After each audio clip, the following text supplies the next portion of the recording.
Hello everyone. Thank you for joining me today on today's show. It's called Cannabis and Movies. My name is Darkmoon Doll and I'm your host for this show. The reason why I made this show is because I am a medical cannabis patient living in Sacramento.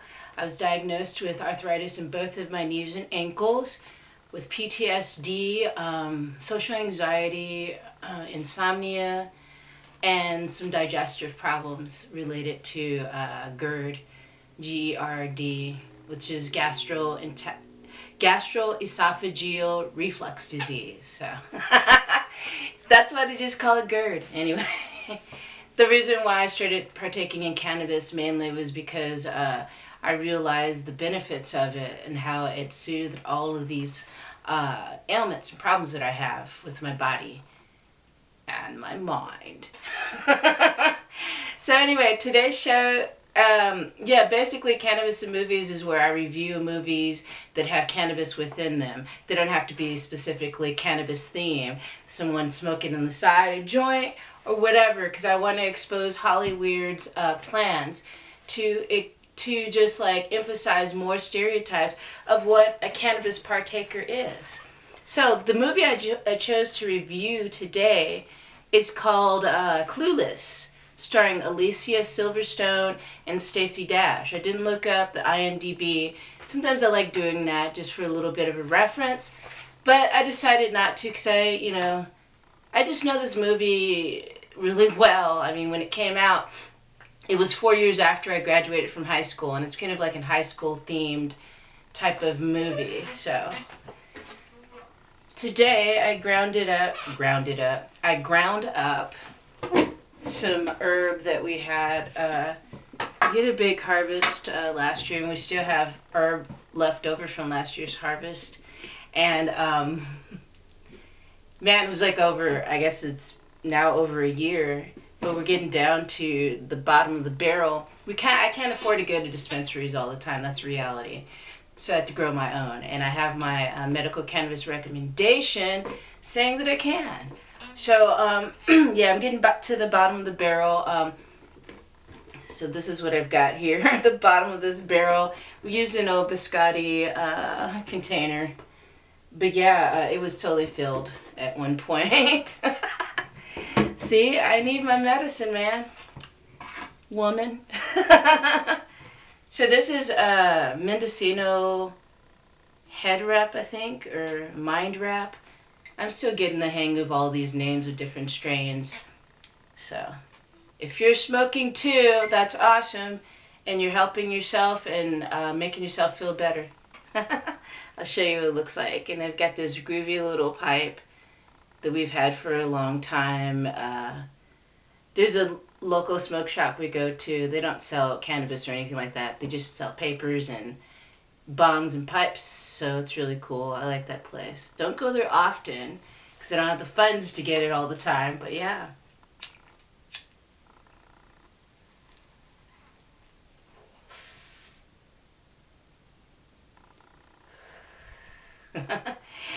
So, yeah, now that I'm extremely relaxed.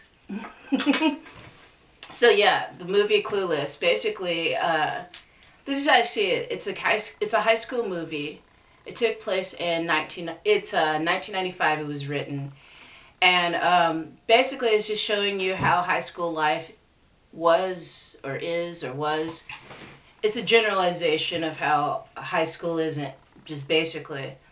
I mean, my experience with high school, I mean, it's represented in this Clueless movie, definitely. People being separated in different categories. Nerds, cool people, techie people with computers, the so-called slackers that play hacky sack and smoke cannabis. And it just kind of showed every single like separation that went on within high school. And so basically the main star is Alicia Silverstone, and she has a friend, Stacey, her black friend. Their mission is to remake this woman, this girl, this teen who looks like she's what people would consider a typical stoner. she has like the dark circles under her eyes. She has regular like skater clothes on, and so anyway, and she seemed really cool before they got their mitts on her. Anyway, they wanted to do a makeover on her and all this kind of stuff. It's just like, it's just these rich teenage kids, you know, teenage people making over what they seem to be a less unfortunate person or something. So anyway, so the girl that they made over is named Ty. Ty ends up going to a party with them, a house party. And in the house party, there's a skater boy that she likes, that Ty likes, but they're trying to sway her away from him because, you know, they're like, you know, because he's a typical stoner, that's what they're saying. But the guy that they're trying to fix her up with is this popular guy, and he's a total jerk, total asshole. So, and he's not even interested in her.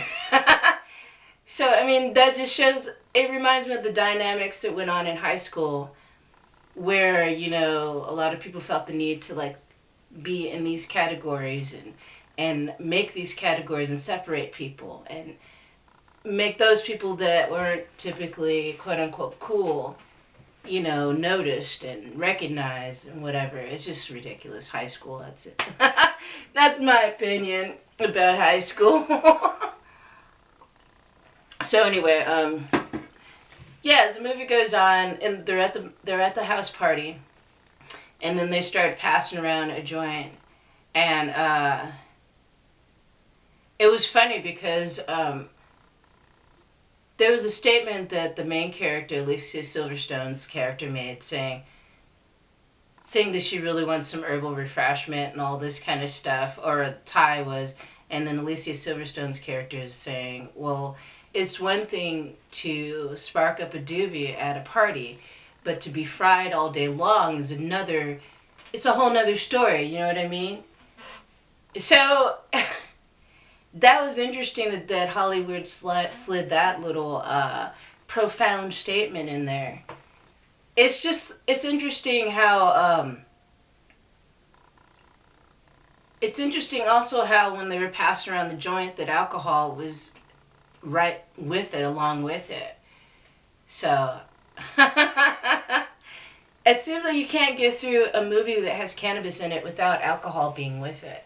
And the reason why I keep harping on the whole alcohol mixed with cannabis thing is because from personal experience, like I've said in my other episodes of this show, I don't feel like it mixes right with me. You know, I'll say it again, you know, when I used to drink alcohol on a regular basis, and I'd smoke too, and I'd find that I need to smoke more herb in order to taste the herb and feel the effects of the herb, because the alcohol would numb me out so much to the point where I'm not even feeling the herb. You know? That's not the purpose of actually partaking in cannabis. I want to feel the benefits of it. So anyway, this movie, it ends up where Ty, the supposed like stereotypical stoner, ends up, you know, getting with the skater guy. The skater guy, they show him taking all of his bongs and paraphernalia and taking them to be recycled because he feels bad about smoking pot or cannabis. And so it's like, so they make him like he's going through he talked about how he's going through a 12-step program and everything. And I'm just like, this movie sucks the way this ended. When I saw it back in '95, I saw it when it came out. And it was 4 years after I graduated from high school. And back then I wasn't smoking cannabis. Like I said, I didn't smoke cannabis till I was 27. So, this was just like, obviously propaganda, man. Negative stuff about this herb. I swear to God.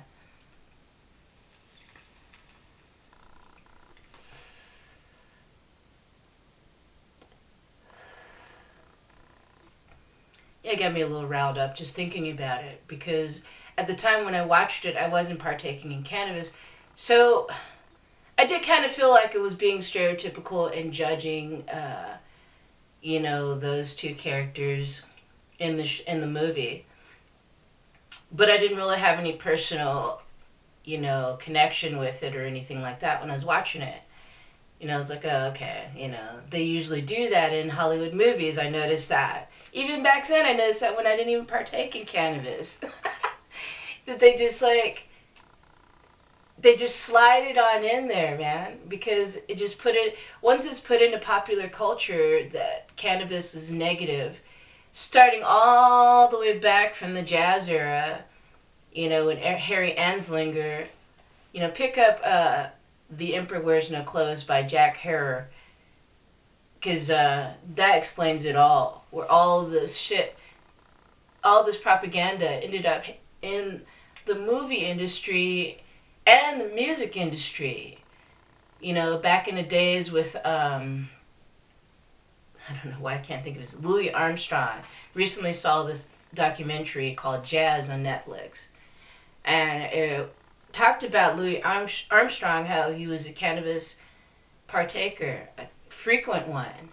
And it helped him get through all the racism during that time period. It helped him to rise above all that bullshit that was going on back there. All that hatred towards people with dark skin and tightly coiled hair. We're seen as demonic beings or something, trying to coerce and pervert the innocent minds of white people. It's ridiculous. It started all the way back then, and it's been all the time being put into Hollyweird, for centuries, because they know that this herb is beneficial, that it has so many properties to it, healing properties. And that's money. And that's money that they're not going to get from huge pharmaceutical companies anymore. Those companies will go out of business because cannabis can heal so many things. God, women, men, everybody out there read about cannabis.